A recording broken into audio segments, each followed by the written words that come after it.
Hello, everybody. Good morning. Nice to see you this morning. Lovely. Seeing the waves, seeing bright Saturday morning smiles. And I know it's not morning for everybody. And we have people even joining from the other side of the Atlantic this morning, or this today. So, hi to everybody. So, welcome to the June installment of the Chaplaincy, the Buddhist Chaplaincy Speaker Series. I am so pleased to introduce David to you today, David Morris. David is a chaplain who lives in the UK, in London, and he works as a chaplain in healthcare, and his main responsibility is staff wellbeing at an acute hospital. So David has a Bachelor of Arts and a Master's of Arts in the study of religions from SOAS, which is the School of Oriental and African Studies in London. And he also has a PGC in chaplaincy studies from Newman University. David's first chaplaincy job was in higher education, where he was working for 6 years at the University of Westminster as the deputy lead chaplain. He's been on his Buddhist journey since his teens, mainly with Shambhala for the last decade. He spent 9 months on retreat at Gampo Abbey in 2018, and he took temporary ordination in the Kagyu lineage. And David looks to Pema Chodron as his teacher, or as a teacher, alongside Anam Thubten. David is a trustee of the London Shambhala Meditation Centre, where he also volunteers and teaches. And in addition to all of this, David also writes, records, and performs songs under his own name and with bands, and spends a lot of time fantasizing about living somewhere rural and rugged like Cornwall, where he grew up. Lovely. Thank you so much, David. Welcome. Thank you, Vanessa. I thought this meeting is being recorded was the thing that would make me most nervous, but then hearing my own biography read out to me took it another step higher. Just to begin with, I know that, well, my understanding is that with these sessions that some of you will be following a training pathway in Buddhist chaplaincy, and some may be just joining, it's of an interest or it's something you're exploring for the future. And is it possible for people to unmute themselves, Vanessa? Is that an option? Just if you could just give me the briefest, I can see your names, but obviously just maybe say your name, just say very briefly what's brought you here. It'd be helpful for me to know. Yeah. You don't all have to do that if you don't want to, but we'll just give it a few minutes. How about I'll choose people. Randall. I'm interested in what you're going to share with us, and I'm completing the chaplaincy training program at BCT. Thank you. Mindy, would you be willing to? Yes, very much. Hi, David. It's good to be here with you and with everyone and my classmates from the current year in the Sati Center chaplaincy program, also in a hospital setting. So I'm very interested in what you're going to say. Thank you. Ross. Hi, everybody. I'm currently in the in-person chaplaincy training through the Sati Center, and I've been volunteering through Kaiser Hospice as a hospice volunteer. Thank you. Marilyn? Hi, I'm in the Sati Center, the online group of the Sati Center training, and I've been working a bit in hospice, and I plan to keep going and find whatever training. Seems like you can learn about this forever. I really appreciate you being here.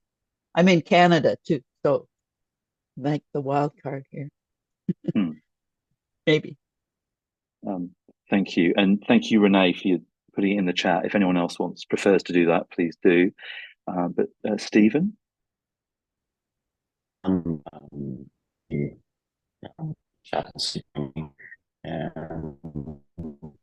I'm retired from healthcare, and I'm trying to figure out what I'm going to do next. So I'm not exactly sure where this is taking me, but I'm very interested. I've been interested in it for a long time in what you're doing with staff wellness. It is something I proposed before I retired and tried to get grounded where I was at, but didn't really get anywhere with it. So very interested. I may not be able to stay for the whole talk, but I will certainly watch the rest of it. So thank you. Sure. Thank you, Stephen. And Nadine?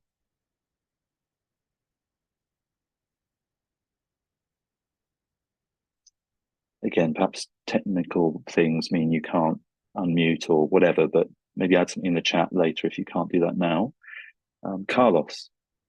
Hi, I did the chaplain introduction to Buddhist Chaplaincy in Sati Center together with Ross, and that's where I met Vanessa, and I've been doing since then volunteer service in 2 palliative care units.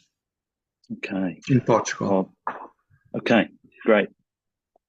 Well, thank you all. That is really helpful. And actually, I know Vanessa and I met Jim just before we opened the room.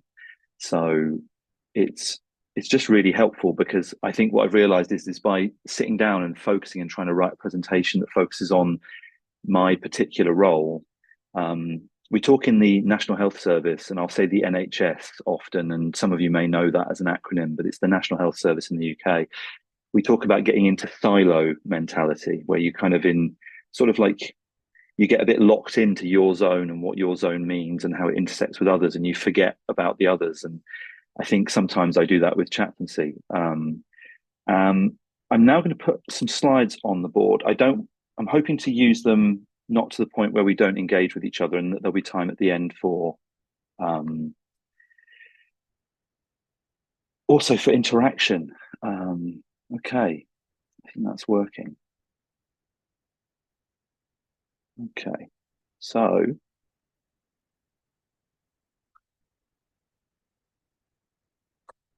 yeah, okay, it's working. So this is partly just to help me guide me through and help hopefully structure my thoughts as best as I can. I'm not always the best at that. So my current context is that I've just got back from 3 months of retreat, again at Gampo Abbey, which was mentioned in the biography. I was asked to go back to help coordinate kind of a deep retreat. It's 49 days long. It's called Yane. And my teacher, Pema Chodron, was leading that. And it was a fantastic experience. What I'm in the mix of now is a month of coming back, returning to work. And what that time away has given me, and I've been in this current role for 2 years, when I came back, reintegrating into the kind of the culture and the narratives that I engage with within the National Health Services has kind of rushed back in. And my own kleshas have rushed back in. And I thought, basically, when I came back and I started planning this talk, I looked at the summary I provided and I thought, that sounds quite negative. There's quite a lot of heaviness in there of just, tensions between the structural and superficial potential. I mean, it maybe reads as somebody who's somewhat struggling with the work, actually. And there's some truth to that. There are a lot of obstacles.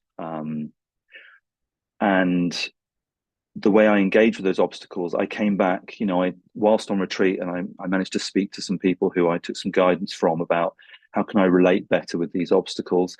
And well, I'm trying, I guess. But I guess my aim is to try and illustrate possibilities and the difficulties of engaging in pastoral and spiritual care for staff working within a complex and extremely hierarchical public institution. I didn't realize when I worked in a university previously, there's a lot of hierarchy, but in the National Health Service, it's quite profound between doctors and nurses, between midwives and nursing, between what we call healthcare assistants who do jobs which are kind of below the threshold of nursing.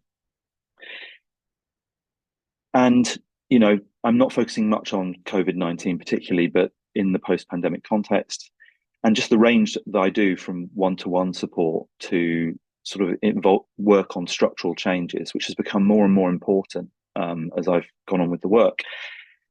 So, having looked at my summary, and I was thinking, well, I want to present something that's genuinely a mix of the weariness, burnout, and frustrations, and I'm talking about that in the staff I work with, but also the way in which I can sometimes identify with that narrative myself, or find the work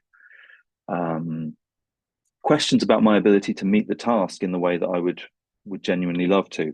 But I'm also going to include things about the joys of the role. So I hope this isn't just a doom-filled 40 minutes for you. And lastly, just questions. And I'm requesting to use the chat if you have questions. And if I don't notice that questions have been posted, Vanessa or Jim, if you could interrupt me and let me know, I'd appreciate that. Maybe discussion, there'll be a point that's particularly useful for you all, and hearing that a number of you are training and a number of you within the healthcare zone. But to start with, I'm going to talk about a bit about my journey into chaplaincy. So, as was mentioned in the CV, I moved to London when I was 28 years old, and I began studying at the School of Orient and African Studies. And I went there because they had a really great Buddhist studies department and some experts in Taoism as well, which I was also and still very interested in. And that was around the same time that I really connected with the Shambhala community as well. So I suddenly had on my plate this academic line of looking into Buddhism, but also the chance to start practicing. I've been reading Dharma books, well, since my late teens, but I particularly did get magnetized by Chogyam Trungpa Rinpoche, but basically felt very much on my own, didn't find anyone. And then I had a connection with a lineage. So I did this undergraduate degree, and I was working various bits and pieces jobs to keep myself afloat. And then I went into doing a master's, which was called Religion in Global Politics, which was quite a particular focus. But I basically didn't have much funding whilst doing that. And one evening, I went to my local Shambhala center for one of the open house meditations. And I met someone who was a regular attendee at the time. He was retired. He was a former high-level barrister.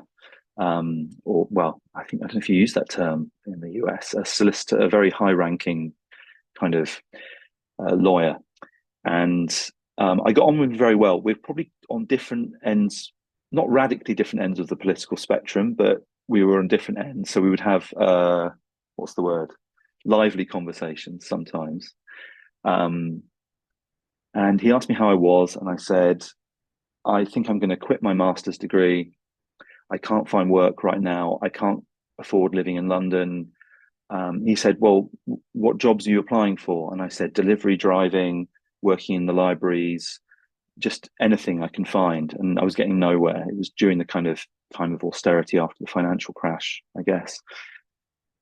And he said, well, do you want to do these jobs? And in a quite a fatherly way, which I'm not that used to. And I said, well, no. And underneath that, there was a fair bit of resistance, because I thought, it's fine for you, with imagining him to have a lot more financial security and imagining things just fall into his lap. And I said, no, I don't particularly want to do these jobs. And he said, well, what job do you want to do? And I sort of stopped me, and I said, well, something that combines my spiritual path and my academic background. And he said, well, have you looked for something like this? Quite sternly. And I said, no. And then the next day I did an internet search, and I found a vacancy at the University of Westminster, which is one of London's universities. It was actually the first polytechnic. Polytechnics were set up basically to provide routes into higher education for working class people in the Victorian era by various sort of philanthropically inclined people. And I applied for it, and somehow I got it. Now, I didn't have any chaplaincy qualifications and I didn't have any chaplaincy experience.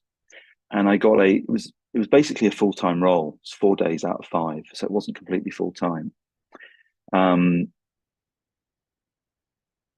That was based on my academic study, but also the kind of pastoral training I'd had within my Buddhist community as well, and roles that I'd taken up. But I am aware I'm talking to people who are engaging in a course and then, you know, building in perhaps hours on the ground, going into hospices, going into healthcare environments and others. And the idea that I just landed a paid job straight away, I mean, it was quite strange, but I was very lucky, and that's why I've put auspicious coincidence. There's a Tibetan term which is tashi tendril, which means auspicious coincidence. And yeah, so I was lucky to find a way in. And I'm sure everybody here can relate with how chaplaincy sort of offers the possibility of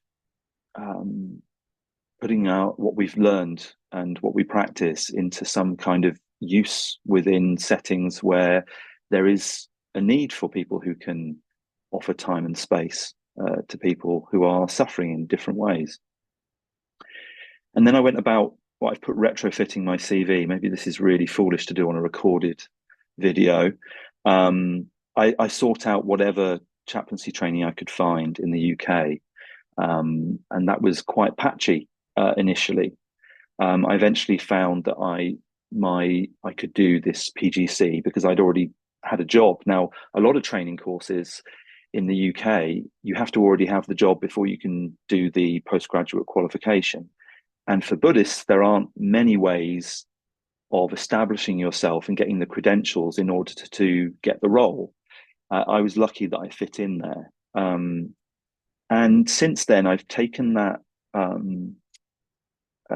seriously as an opportunity to try and give back and help create more routes. And that's something I'm actively involved in. I'm not going to focus on that, but looking at ways that we can create professional forms of training for Buddhist chaplains in the UK.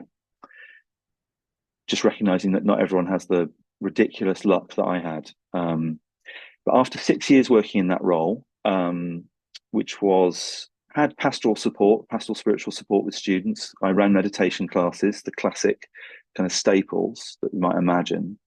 I also had, my role also included quite a lot of work with what was called the prevent duty. And that was legislation the UK government introduced, which placed a burden on institutions, all public institutions, to pay due regard to the risks of radicalisation. Yes, sorry, PGC, Postgraduate Certificate of Education, Postgraduate Certificate.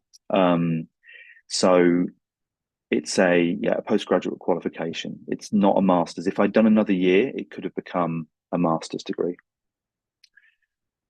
So yeah, I was involved with looking at issues of community cohesion, managing shared prayer spaces within the university. And there was a lot of political sensitivity, and there was a relatively securitized atmosphere because this university had students who had former students who'd gone and joined ISIS, basically. And that was both a PR problem for them and also people genuinely cared about the issues. And part of that role had a focus on developing more interfaith communication around events, but also managing what were some tensions on the campus, basically. So it was quite politically charged. And although it was interesting, I was on the lookout for something which offered much more of an emphasis on the pastoral spiritual support. And I saw my current job advertised and I jumped, and I was lucky to get it. So I became Staff Wellbeing Chaplain at Kingston Hospital in southwest London. And this was the structure. This is from my job description when I first got the job 2 years ago. So this might be of interest to people who are interested in how is chaplaincy deployed in institutions. And that is something that I do think chaplains do need to learn about. It's how we fit in, because we're not just a wandering yogi who is spontaneously being showing up in situations. There are structures that we integrate into. There are lines of reporting. And the way in which those are set up does govern somewhat the potential of what we can do. So we have a head of chaplaincy, pastoral and spiritual support. And then it's changed. We now have, instead of deputy of department, we actually now, that person's titled the lead chaplain. And the lead chaplain manages what we call the patient and family team. And that includes pretty much everybody except the two little boxes that are on the right of my screen, Staff Wellbeing Chaplains and HCA Pastoral Support. So we have a network of on-call chaplains, assistant and honorary chaplains who come from diverse faith traditions. There are positions dedicated a day a week from a Muslim chaplain and a Jewish chaplain, but there are also Jewish and Muslim chaplains within the assistant chaplains team. It's quite a large team, and I think that's the head of chaplaincy, pastoral and spiritual support. She's been in charge at that hospital for about a decade. When she arrived, I think there were about what we call 2.5 full-time equivalents. So 2.5 full-time salaries were being paid, and it's expanded hugely. And she's developed a network and demonstrated I was going to say validity. I don't mean validity. The quality that can be offered by a diverse pastoral and spiritual support offering within a hospital. This is probably too dense a text, especially if you're on your phone. I really apologize. I realize not everyone's looking at a large screen. It's not so essential to view, and maybe you could watch the recording if you're really interested. This was my key responsibilities on the job description. So, strategic responsibility for enhancing staff pastoral and spiritual wellbeing support aligned within the key organizational structures of the hospital. 2, to have strategic responsibility for developing targeted interventions for staff across the trust. Working collaboratively with staff wellbeing chaplain colleagues. So my team, there's 3 of us. When I arrived, 2 of us were new. There had been one staff wellbeing chaplain in role for 4 or 5 years. And then because she was so good at demonstrating the potential of that role, particularly during the COVID era, when she continued to provide support for staff and was on site, didn't disappear from the hospital. They expanded the scope and resourced for 2 further full-time positions. So there are 3 of us as staff wellbeing chaplains at this hospital. There are currently around 4,000 staff, but we're actually expanding and merging with another healthcare trust. So that's even going to increase. We don't know what that means for us yet. So working in collaboration also with HR, so human resources, the wellbeing services within human resources, and to ensure availability and accessibility of one-to-one time to talk sessions and group support for staff in complex professional and personal circumstances. I was quite pleased. I hadn't looked at my job description for quite a while. I came back and I thought, phew, I worried that I wasn't doing my job, and I came back and I realized, I am doing those things. So there's some relief there. I hope I'm not going too fast and just rattling through, but again, put something in the chat and pause me if you want to dig down on something. Establishing and developing practices and processes that ensure the timely and appropriate response to staff referrals and requests, providing needs assessment, wellbeing support, and signposting to other specialist services as required. As a key stakeholder in the delivery of the Trust's health and wellbeing objectives, to facilitate and contribute to the review and development of holistic staff wellbeing policies and performance in order to inform best practice. I won't read all of the rest. I think that one, or at least what we've heard so far, I think many people have maybe the difference between the map and the territory. So this was the map I was given. And then when you arrive in the territory, sometimes it's not exactly as it's been described, or the possibility of achieving those things is maybe not as easy as you might have imagined. That was definitely the case for me when I came into this role. I'm just going to stop screen sharing momentarily. I find that when the slide's on permanently, it can get a little bit domineering. So I arrived in and realized that people weren't going to just come and knock on my door. They weren't. There wasn't a stream of referrals waiting for me to pick up. I had to go out there and make relationships.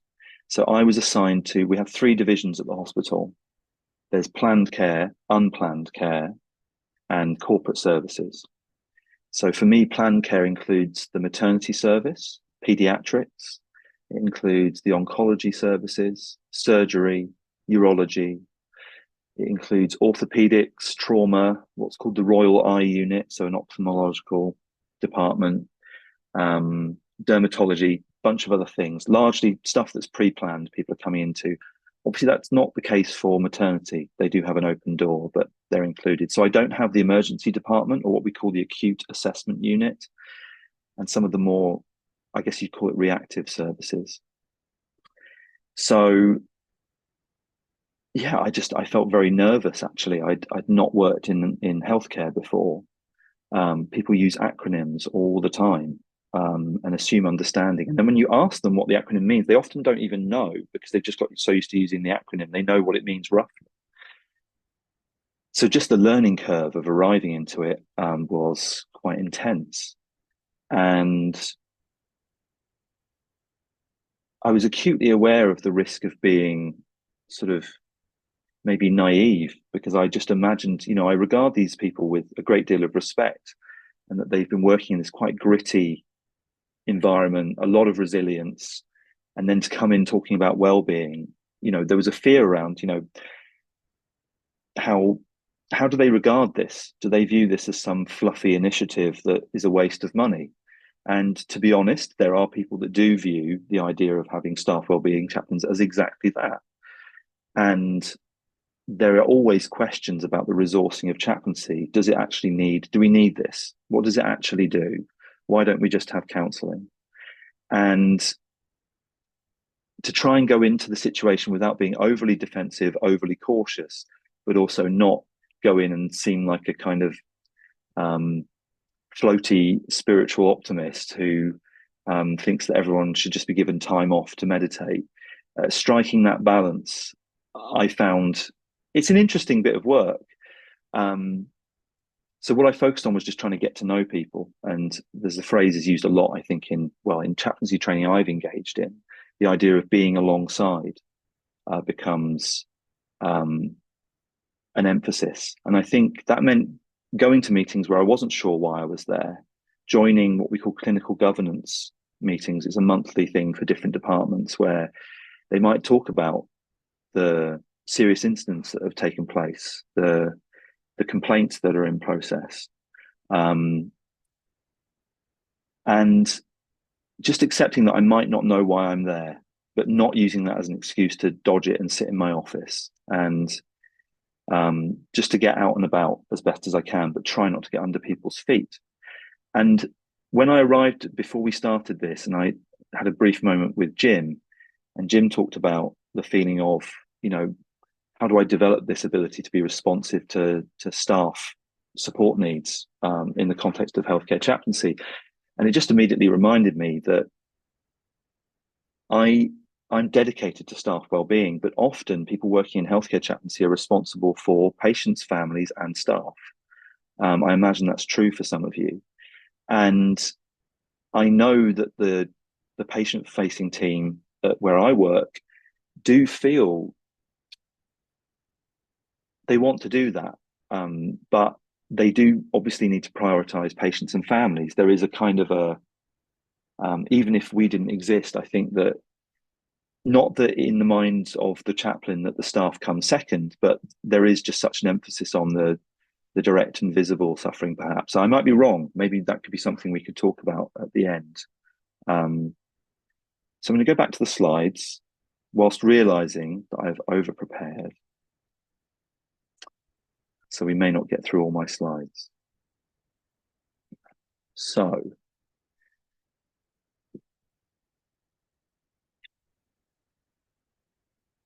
I'm just waiting to. I can't yet move through the slides right now. It's not working. Well, so I arrived, and so did my colleague Steve, who was responsible to corporate services, and we kind of found our way for the first few months. But what we quickly encountered, sorry, this is not working. I'm going to stop sharing.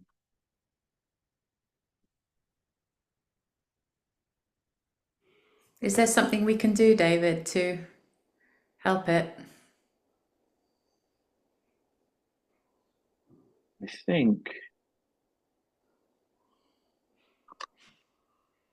Or maybe give it a little restart. I think that's what I'll need to do. I'm sorry, if you can bear with me. That's quite all right.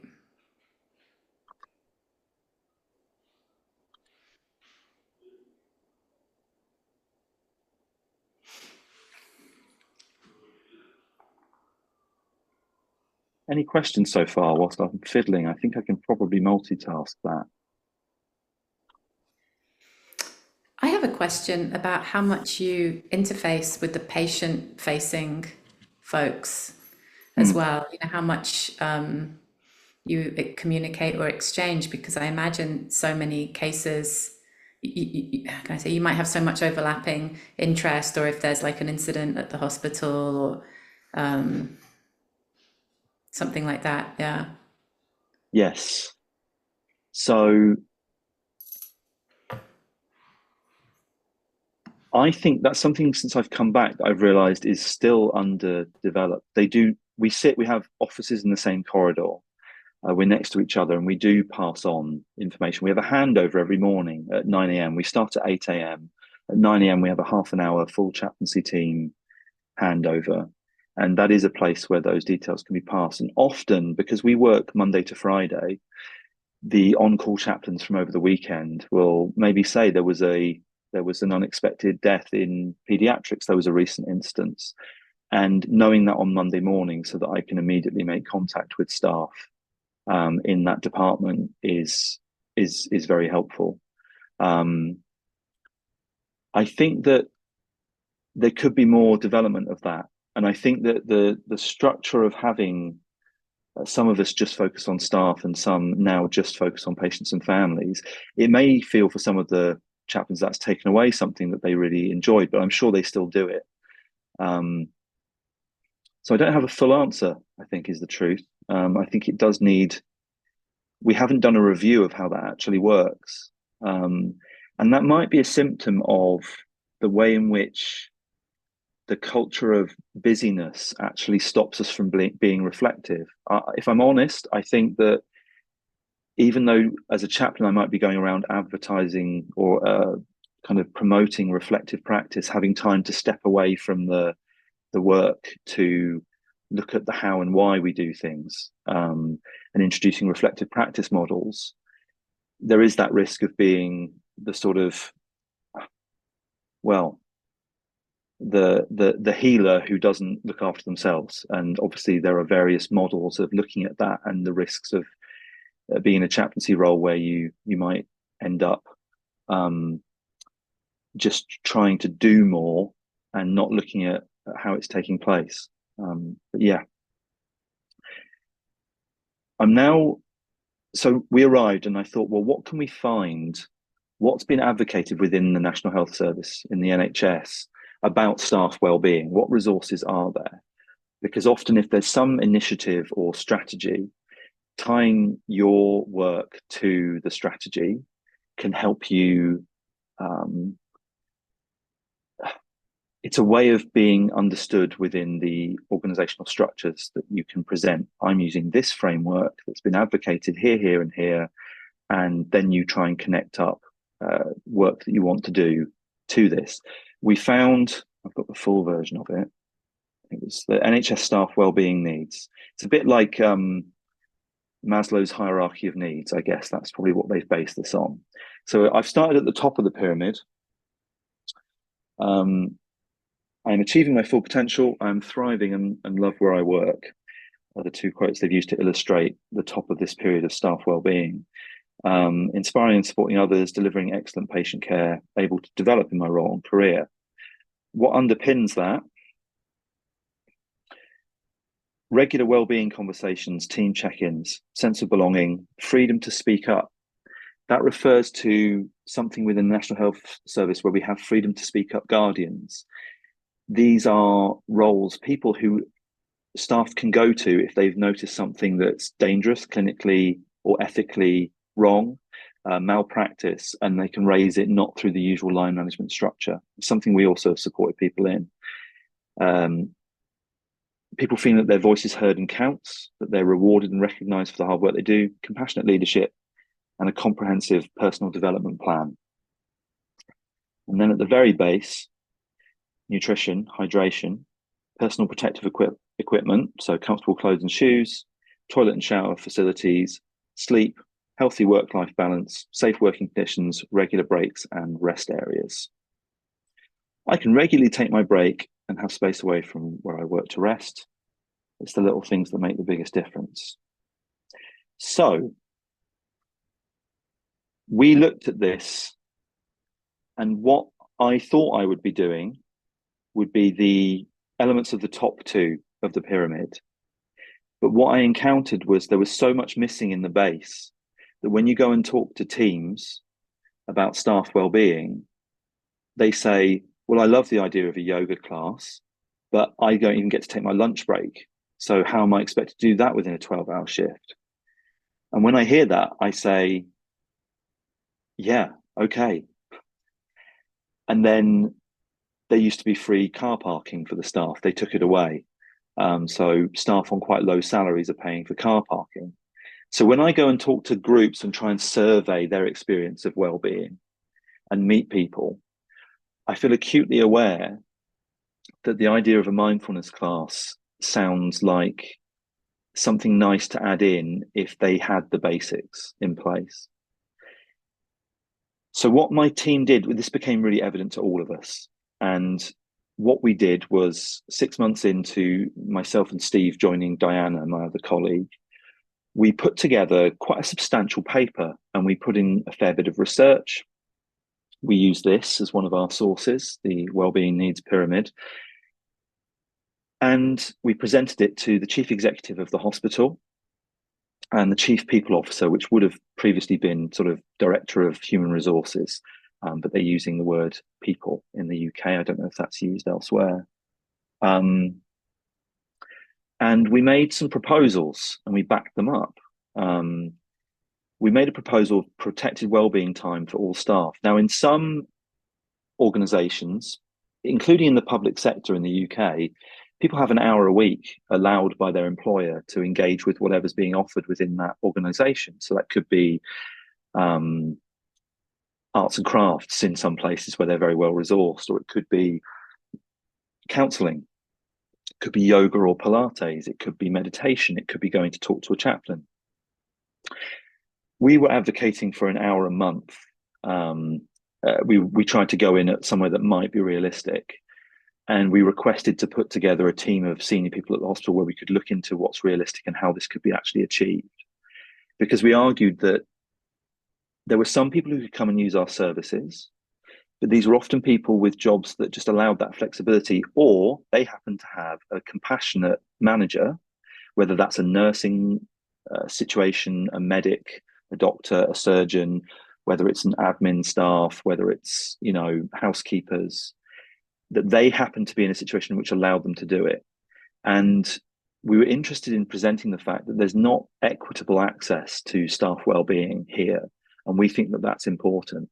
And here are some measures we could do to improve that.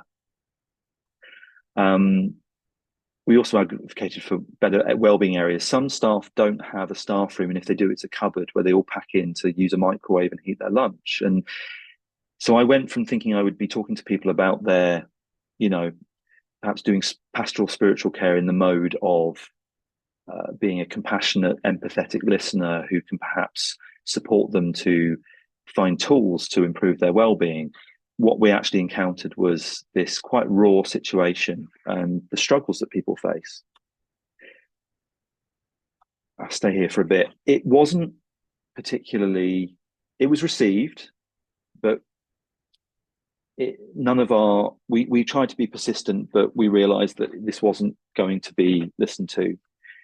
The NHS has been struggling. There are a lot of narratives in the British press about how it's falling apart, under-resourced, or there's far too many middle managers. There's lots of ideas about why, but it's kind of creaking. Having spent a bit of time in Canada recently, I'm aware that there's some struggles there in the public health system. I don't know a lot about the US healthcare system. I know it's different, but I don't know anything about the scene there.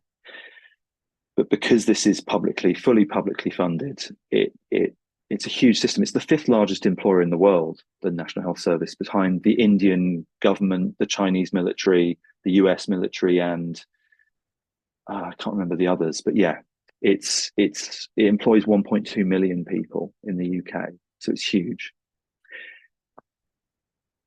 What we did analyse and what we did learn is, and again, this might be a theme people are interested in, is the way the word chaplain can be an obstacle for some. It can be inviting to others, but that they often would encounter, well, I'm not religious and I don't need religious advice.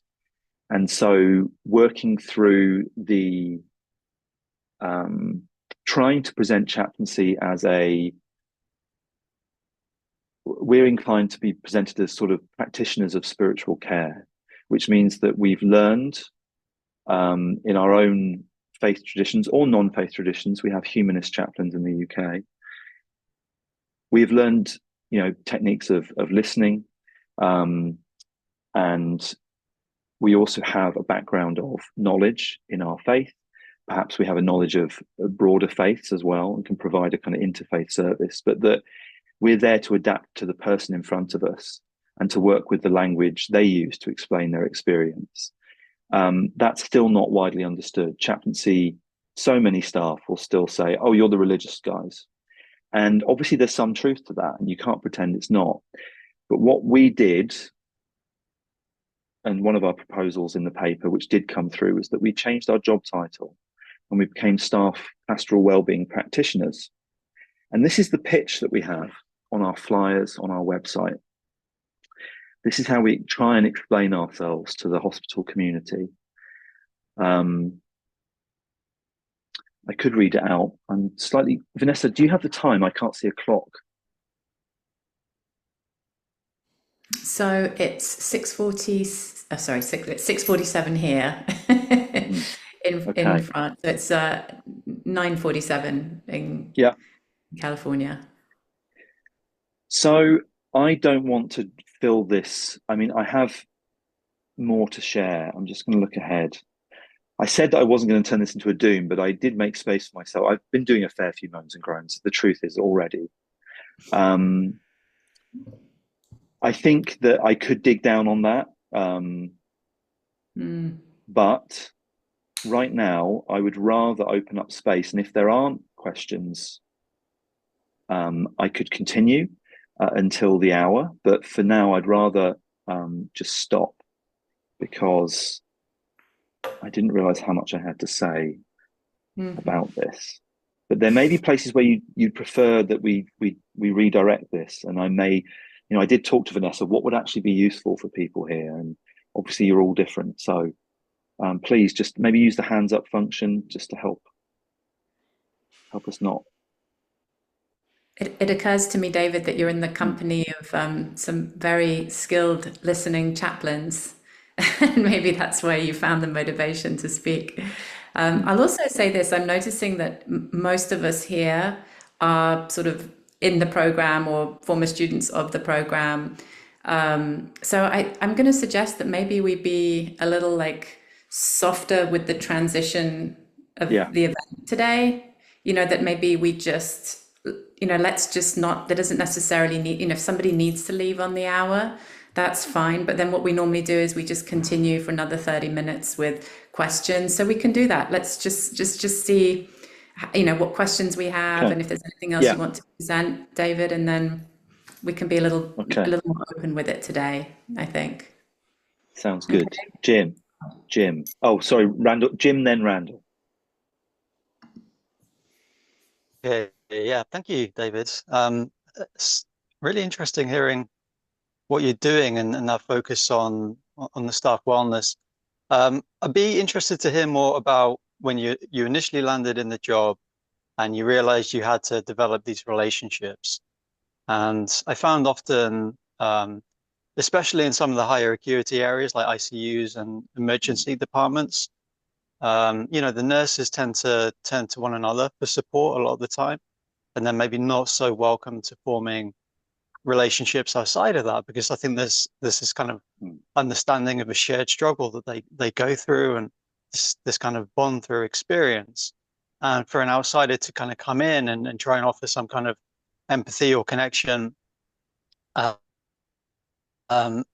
it can feel hard maybe to kind of get through that. So if you have anything more to say about how you built those early relationships, if it was easier with certain staff than others, how long that took, if you had any kind of particular, I don't know, approaches or techniques you used to establish that trust so that people might even be inclined to come speak to you if they did have something on their mind.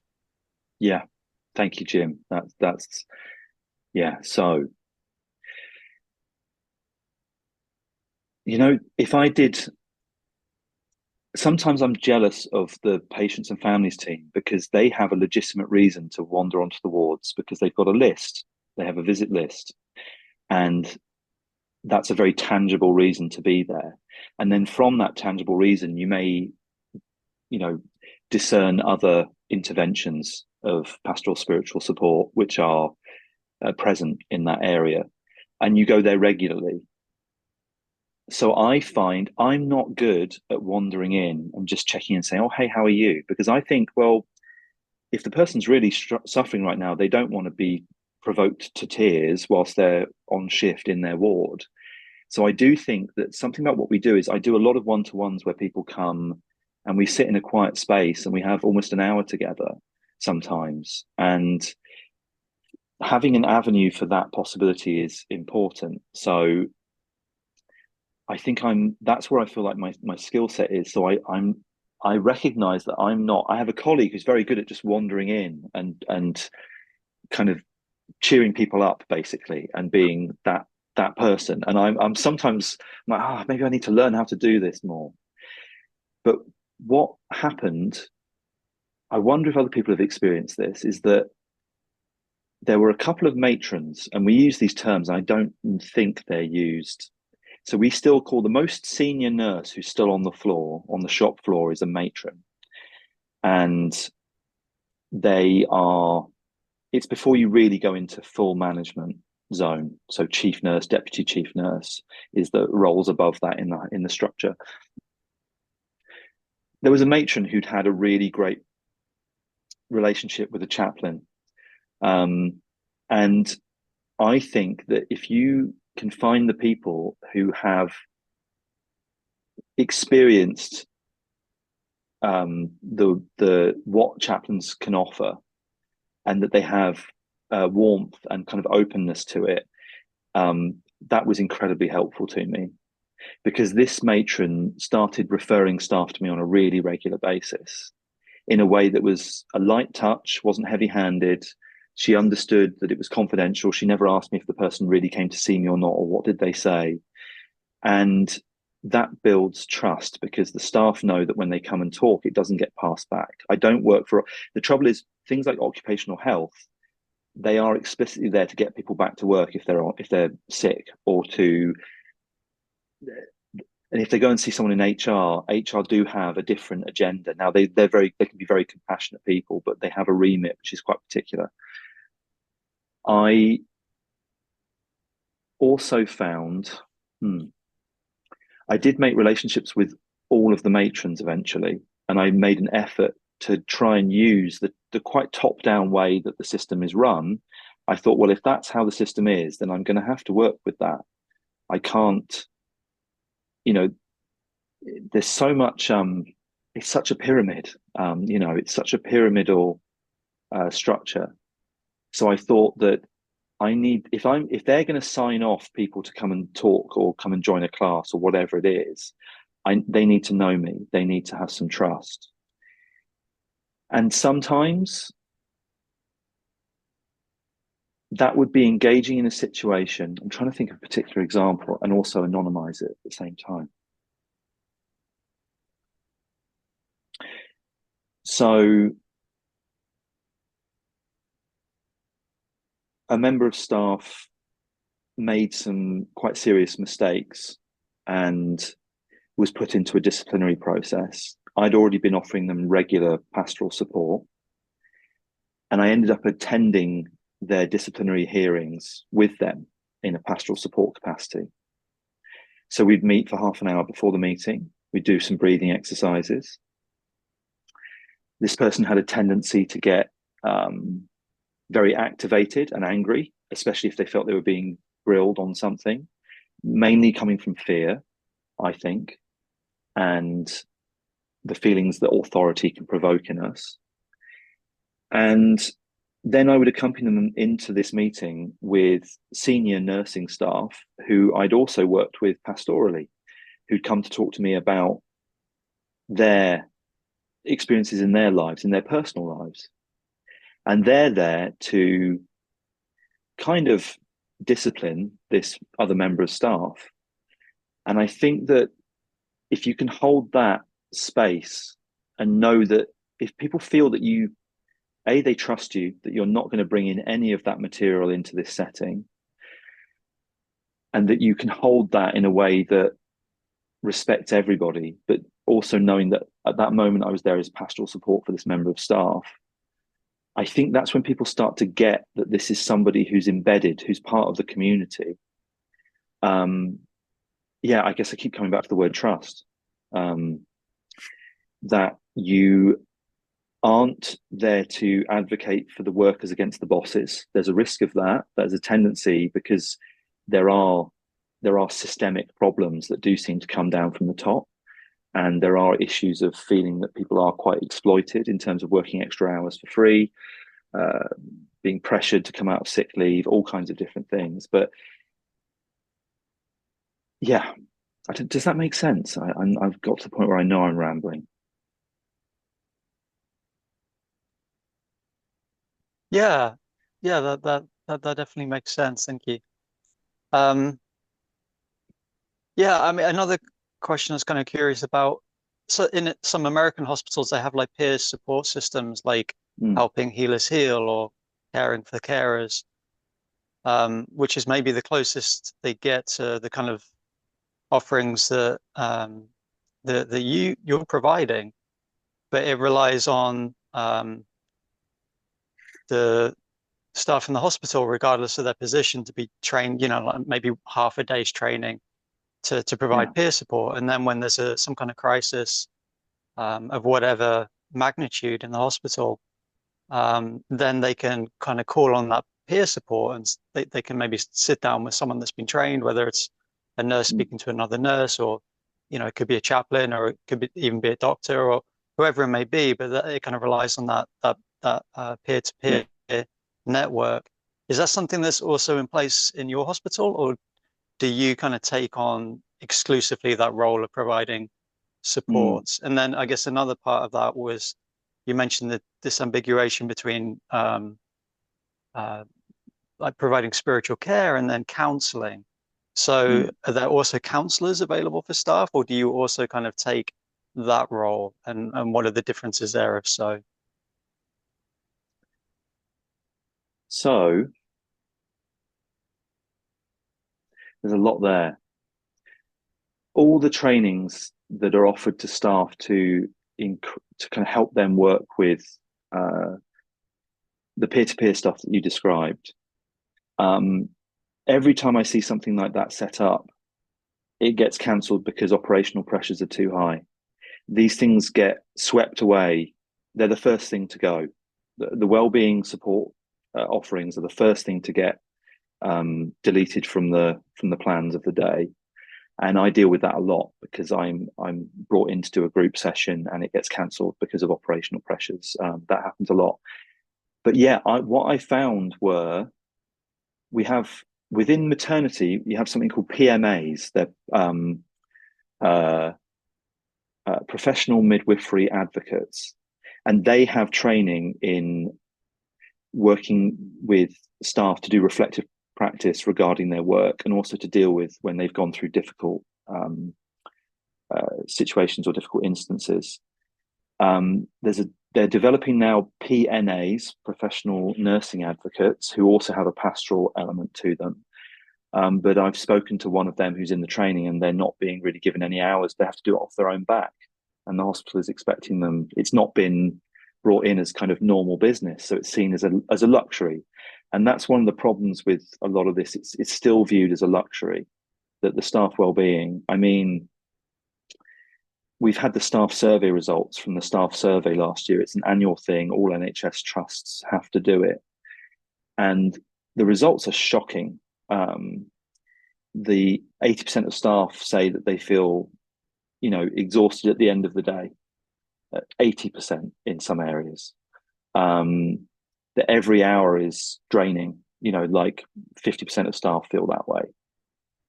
There's, again, this is a broad, it's they have a 70% of staff end up filling out the survey. So this is not just the people who've got an axe to grind. This is really widely the case.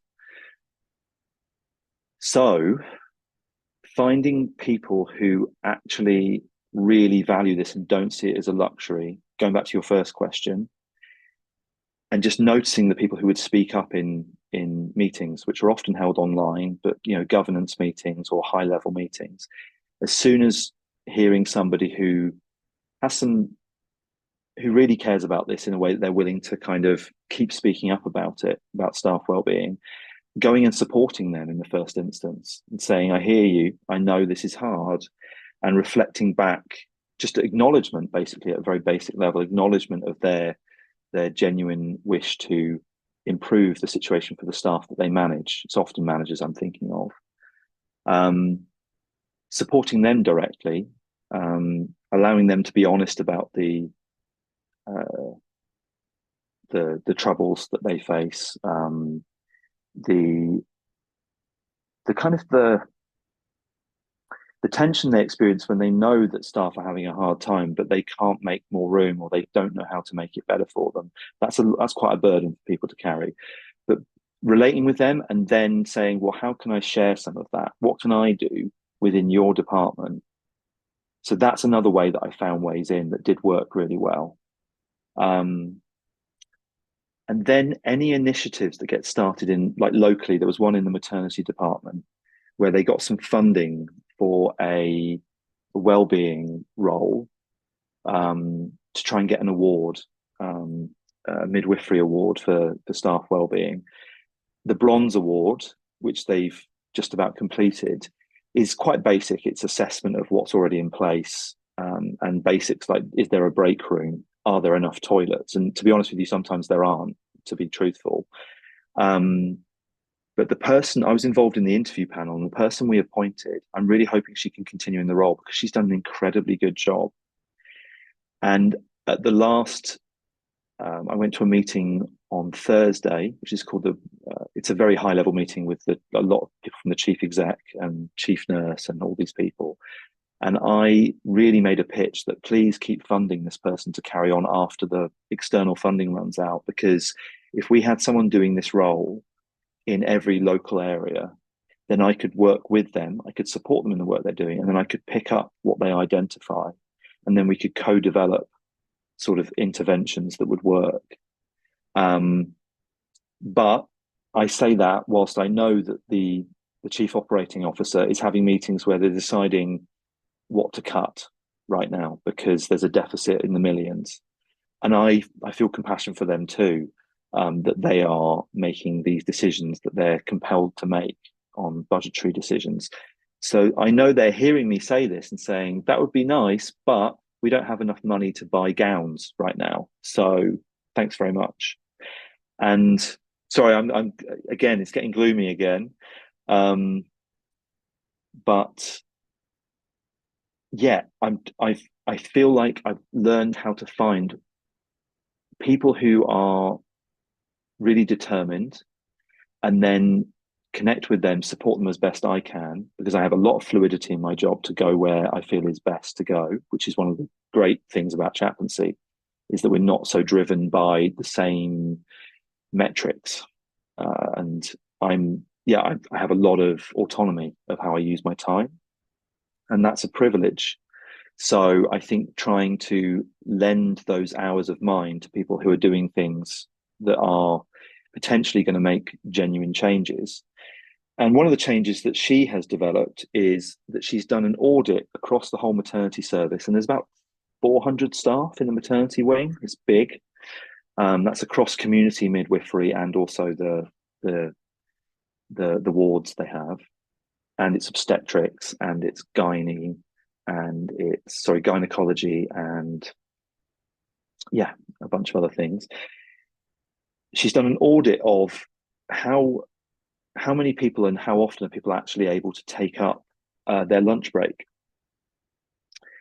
And having done this audit, the statistics that she can provide about the reality of people not being able to take their breaks because of short staffing gives us something tangible.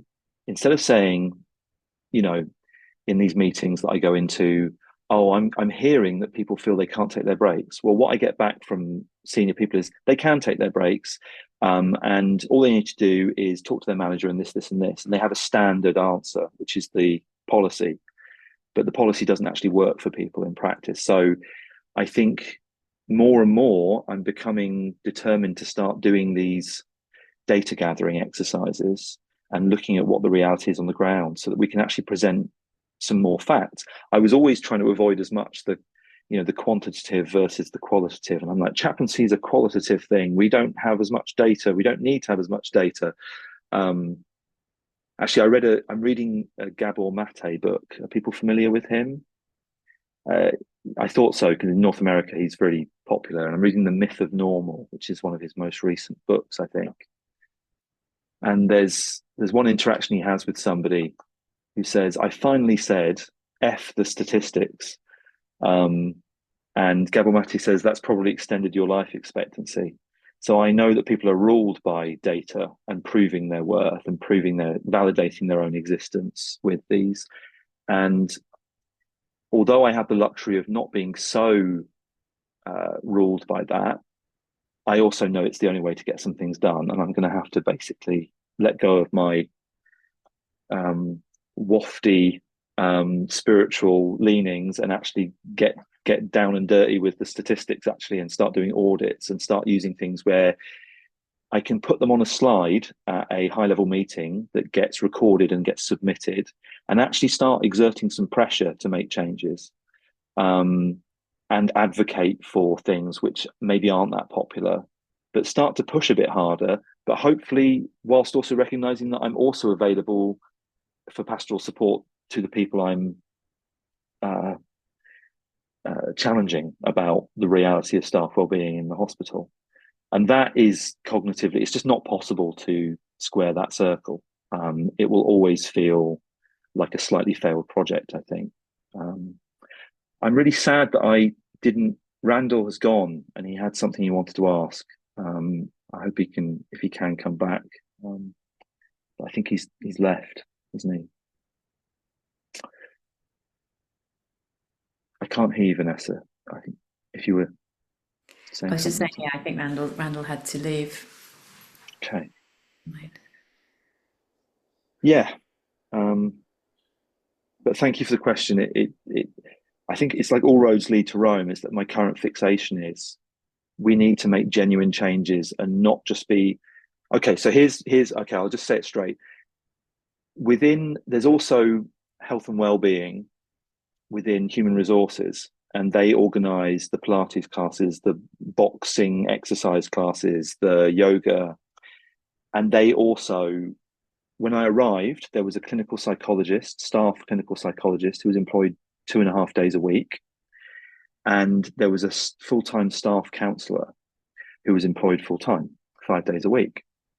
And they were managed under human resources, under the director of kind of organizational development. Now, we made a great relationship with them. We were inter-referring to to cut a long story short, they've both been completely defunded, and they no longer exist as part of the staff wellbeing.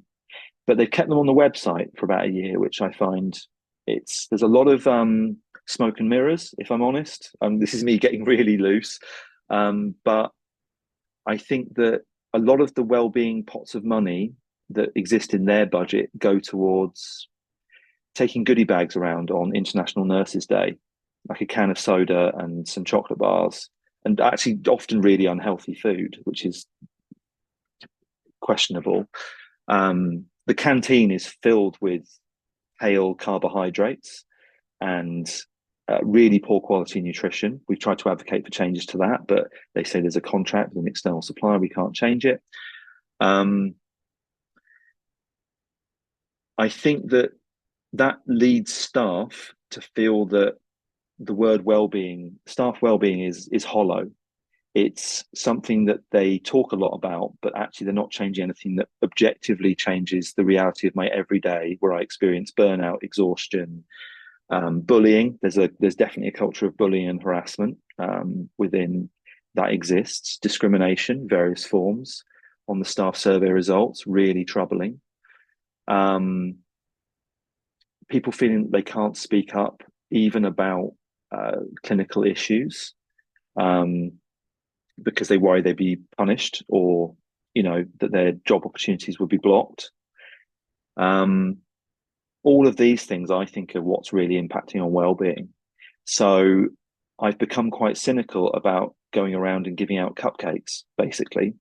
Although it does, honestly, it is positive, it is nice, but I just wish we could do that and actually make structural changes, because if it continues to be seen as a superficial offering that I am not even given time to access, people lose trust, they lose faith in what that means, and the messaging increasingly sounds hollow. And yeah, it sounds like I'm on the warpath. I can hear myself speaking about it, but and my last, are there any other questions?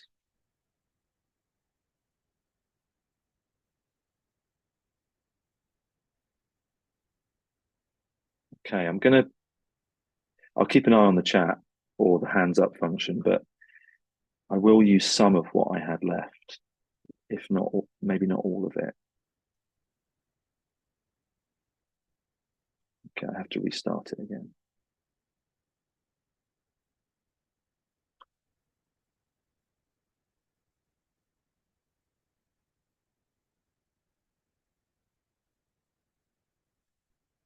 I also find it ironic that I spend a lot of time talking to staff about making sure there's space and room, and then I can talk about 1,000,000 miles an hour and get into loads of dense ideas. Okay, hopefully this will work this time.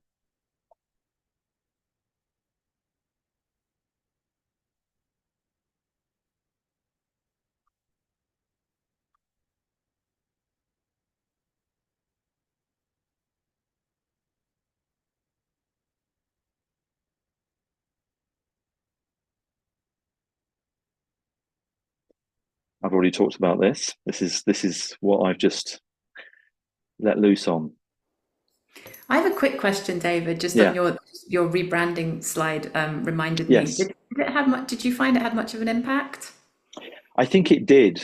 I think it did, but we have to keep going out there and keep reminding people of our existence. And that's something that, again, I'm due a round of that. But again, I didn't really answer. So I was kind of getting into it. So the defunding of in-person clinical mental health provision. So we've lost our clinical psychologist, who I was running groups with, where she would hold the clinical framework, but then we'd set up a reflective practice group, and then I would carry on running it. It was such a fruitful, it was basically a great way of, she had limited hours, she would get things started, she trusted us to pick them up and carry them on. So she established them with her kind of clinical qualifications, but knew that we were able to kind of maintain these initiatives. And also people would come to talk to her, and she'd know that they were experiencing some anxiety. but would recommend they come and just check in with us. And that's where that crossover with counselling, and it just feels like that's probably deserves a lot of time on its own, because I'm kind of, the danger of becoming a pseudo therapist is out there. And obviously clinical psychotherapeutic trainings give people, hopefully, rigorous understandings of boundaries, of power, and the potential outcomes of those on people who are vulnerable, and confidentiality and other safeguarding type requirements. So chaplaincy is not regulated in the same way, and that does mean that people are skeptical of things that start to look like counselling, and I agree with that on principle. But I also feel that people show up to talk, and I listen, and I have developed my understanding of boundaries, ethical boundaries, and I know when to refer onwards. When someone, I've done enough training with sort of what we call mental health first aider training in the UK, and some introductory or foundation level psychotherapeutic sort of designed courses that I've done, that I trust when I can refer. But I understand that that is not, that's somewhat up to the individual in chaplaincy, and it's not regulated. So there are risks there. It's such a rich area, because I also feel that the Dharma contains within it ways of approaching our own minds, and the way we relate to our lives and to our own minds. There is a degree of malleability that we can begin to develop practices and perspectives that can help us with things like anxiety and things like depression. But to market it as such is questionable, I know. I'm looking for the forum where I can really get into this intersection between where the psychology within Buddhist teaching can be put to use within chaplaincy, but in a way that is regulated and there is oversight. It's such a, I don't know, it's a huge thing.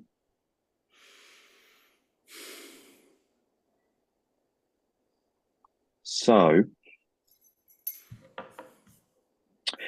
we have ended up receiving more referrals. I mean, the change of name has helped, but it's also made us more vague. There's something definite about chaplaincy, and I'm not sure that either one is better. My personal view is that I would have been happy to stay as a staff wellbeing chaplain, because it's distinct, and there's something fuzzy about staff pastoral wellbeing practitioner. It's also a mouthful. I mean, staff wellbeing chaplain is a mouthful. The word pastoral is understood very broadly within nursing, because they have a tradition of pastoral care within the nursing setup. So that makes sense to them. Practitioner is a word that's used widely, and that makes sense to people. I don't think either one is necessarily a win, because you might open yourself to people who assume chaplaincy is 100% religious care, or religious and spiritual, but they don't know what spiritual means. But you also lose something. So I don't know if we can ride both horses, but we kind of are, because we still sit within chaplaincy. I think it's also something that if you get lost trying to find the right words, I found that I can start navel gazing on that subject, and it takes me away from just getting on with stuff. And honestly, if I show up and say, I've got this job title, but I want to try and help you, and I don't get overly hung up on what my job title is, people are responsive, especially if you've developed relationships and they know that, oh, you did that in that other department, we want that too. And I think that I don't want to get too lost in the finding exactly the right term for what we do.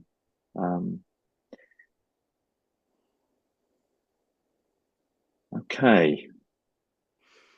I was going to lean into the zone of, this becoming the rescuer. I understand that you've been doing some work on the drama triangle, which is something I put up on the board with people I'm talking to who are unfamiliar with it. And it's just such a beautifully elegant way of understanding how we can get stuck in a drama, or the role we might be playing, or the multiple roles we might be playing or exchanging.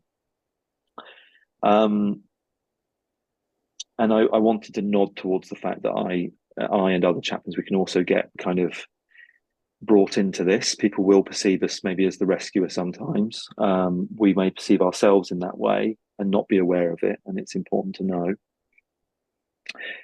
But I think that I've talked a bit about what I was leaning towards was this feeling of all these narratives that are quite hopeless that I've shared, that that I do sit in when I'm at work. You hear it a lot. The people that come to talk to me are obviously not the people who are most enjoying their jobs. That's not the case. My sample size is people who are struggling to the point at which they've come and knocked on the door, or they've been referred. And I noticed whilst being away on retreat that I'd started to perhaps start to identify with that narrative and sort of feel like, oh, it's, get quite kind of heavy with it. And whilst I was on the retreat, we were studying something. I'm just going to drop in a little bit of Dharma from my tradition, which is a Tibetan Buddhist tradition. And I'm looking at the second quote now. We studied the 8 verses of Training the Mind across this 7-week retreat. And the second verse, they're all pithy verses. Whenever I'm with others, may I consider myself least important, and from the depth of my heart, cherish all and hold them supreme. Now, as I was considering this before going off to the retreat, my plan was to ask Pema Chodron, my teacher, how could I possibly, I work in a situation where I see people who fit in with what Gabor Mate is saying in the above quote, who've placed others' expectations and needs ahead of their own, and who repress their so-called emotions, and that leads to burnout, illness, different things. And I thought, right, I'm going to try and get an answer here about when Dharma teachings put forward this idea, how could I, and also for myself, is that healthy for me to do that all the time? And it was a bit like, I can't believe I didn't predict or know the answer already. But it's that all of these teachings, which in our structure, these are sort of, that if you haven't developed a foundation of metta or maitri, which is, I think, I don't know if that's Pali and Sanskrit, but I know they refer to the same thing. If we haven't developed a foundation of loving kindness, then we don't start engaging in these other teachings, which we consider as the sort of the Mahayana bracket of Bodhisattva training, mind training. Lojong is mind training in Tibetan. And I realized that I was just I can't solve, and I'm not there to contradict or fight against perhaps the tendencies in the people I meet who do place others first all the time. I'm there to offer gentleness, space, loving kindness in a professional way, to offer warmth, to reflect back the experience this person is having, and to acknowledge it as a very human experience. And I think I came back from the retreat knowing that it's actually not my job to try and solve all of the complex structure that I feel exploits people who are prone to putting others' expectations and needs ahead of their own, because they will work extra hours, they will skip their lunch break, they will show up for their peers, as Jim, you were saying, they'll they'll maybe even take on a day off, they'll go and see the member of staff who's just been traumatized by something they've experienced. That's what maybe has drawn them into healthcare. And maybe underneath that, they may have a narrative which is that unless I do this, unless I really work hard for others, I'm not good enough. There may be that underlying experience, but to start with, it's okay just to try and do the receiving their experience with warmth, with empathy. But the work I've found introduces me regularly to what I feel is the toxicity and the mixed messaging of staff wellbeing being valued, but the structure working in ways which are actually making people very sick, and psychologically, physically, spiritually. And it hits me, and this is where this is coming from. Maybe there's some just woundedness in the fact that this is what I'm seeing every day and not knowing really what to do, just to be completely honest with you. So I look to my teacher's advice. The next time you lose heart, bear with me, and you can't bear to experience what you're feeling, you might recall this instruction.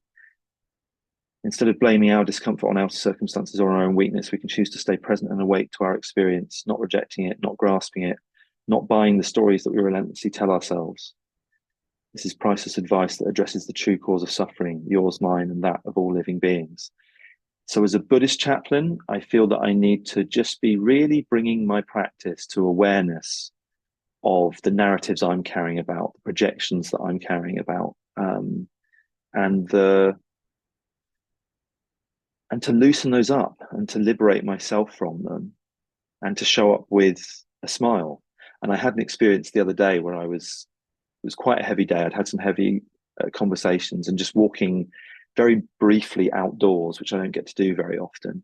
And it was sunny, wasn't particularly warm, despite the fact that it's June. And I walked past one of the caretakers, and he had this moment in the sun too, just walking between large buildings that usually cast everything in shadow. And he was just looking up at the sun and smiling. And we caught each other's eye, and I said good morning to him, and he said good morning back. And what's not in this presentation is all of those instances. And just being aware that I'm there to reflect that and to plant seeds of that too, and to drop the heaviness and to kind of see the impermanence of all of it on a regular basis so that I can actually keep showing up. And that is a resource for me. There may be some dysfunctionalness in that I'll discover later on. But that's how I'm bringing, at the moment, that's how I'm bringing my sort of practice into the work. Okay, I'm going to stop sharing, and then I'm going to see the clock and I'm going to be shocked. Yes, almost up to time.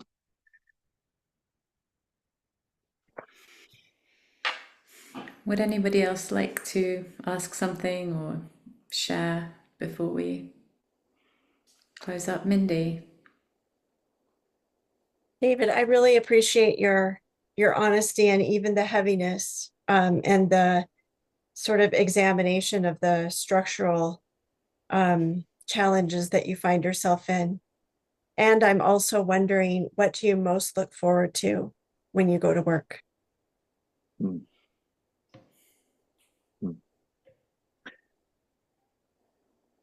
The honest answer is one of the patient and families chaplains. He's only comes in one day a week.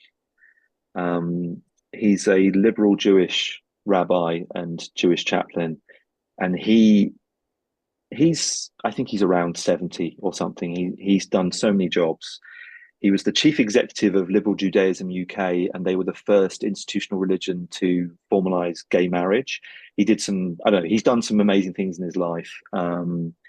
And I can just talk openly and be really real with him. And he's a bit of a mentor. And that is, I look forward to that because he's also very different to me. He's very cheerful. He's like, oh, I don't think I've ever experienced depression. He's kind of like very happy-go-lucky.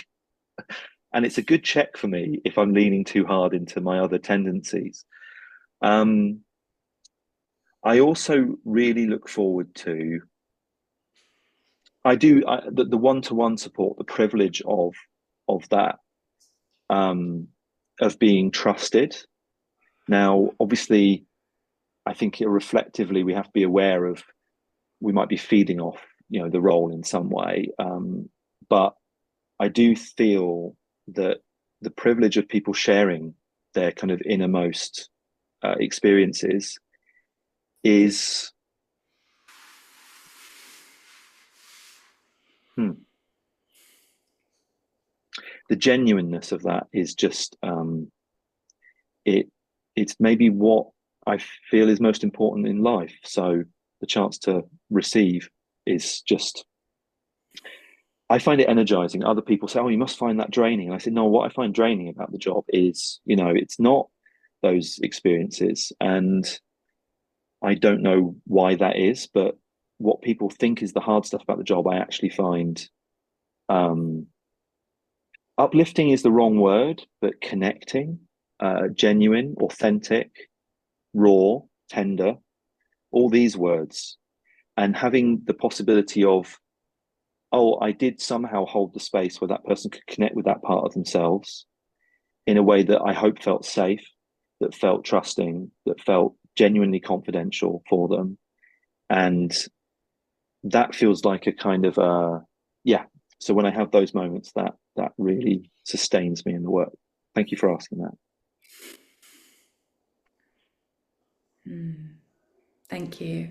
Thank you, David. I've also really, really appreciated hearing your perspective today. I have to say, it's not, when you talk about kind of not being mixed up, not getting, not being too taken away by the narrative, but, I'll say that I'm guilty of it too. I find the story of the NHS, it breaks my heart, because I feel like in theory, it's something that, was so optimistic and so hopeful, and to hear the ways in which even the bottom of the pyramid is wanting so desperately, it just and to hear you who's someone who's ideally working in the area of the top of the pyramid, having to put in all that work where you do, and also just makes me think, in what ways is our advocacy in a way to almost level out that pyramid a little bit, or to bring down this myth of what's at the top is not what's important. It is important. So there's the Taoist concept of heaven, earth, and humanity, and that in various art forms, like I learned flower arranging, where the arrangement is meant to unite. There's three main strokes, like a calligraphy, where you've got a stroke of heaven, a stroke of earth, and a stroke of humanity. And that the act of being able to, what you've just said is so beautiful, because it's that principle of, it's a natural hierarchy, which is not the same as a hierarchy of power, or of money, or of authority. And there's ways to do that. And I just wanted to acknowledge, and Renee, your comment in the chat. Thank you. I'm glad, because I did worry that this was the heaviness of some of this, but it's the virtue signaling that you've named there, which people use it, and they can create little empires based on it. And I also feel that needs to be questioned, and it preserves the system and the oppression of the system rather than changing it. It can be used, like greenwashing gets used, right, for corporations taking on eco credentials. So yeah, absolutely, yeah. I mean, we say EDI in the UK. I don't know why we have to change the sequence of the three, but I think it's the same thing. And yeah, they can be just used as, oh, we have to cover this base, so we'll do it, but we'll do it in a way that limits the chance for that to actually interfere with business. And so I do feel that there's a chaplaincy potential to intervene, and to question that, or to point that out. But it doesn't make you that popular, and there is that risk. But if you're there to be popular, then I don't know. That's not. Yeah, everyone's kind of going, yeah, okay, good. I'm glad I'm not alone. Thank you. Well, I certainly feel roused to action. Thank you so much, David. Thank you for joining us. Really, my pleasure, and it's a privilege. Thank you for the invitation, and good luck with your studies or your placements or whatever you're leaning into next. Thank you. And thank you, everybody. Have a good weekend. And I wondered, Jim and David, if you could just stay behind for a moment when we sign off. Have a good one, folks.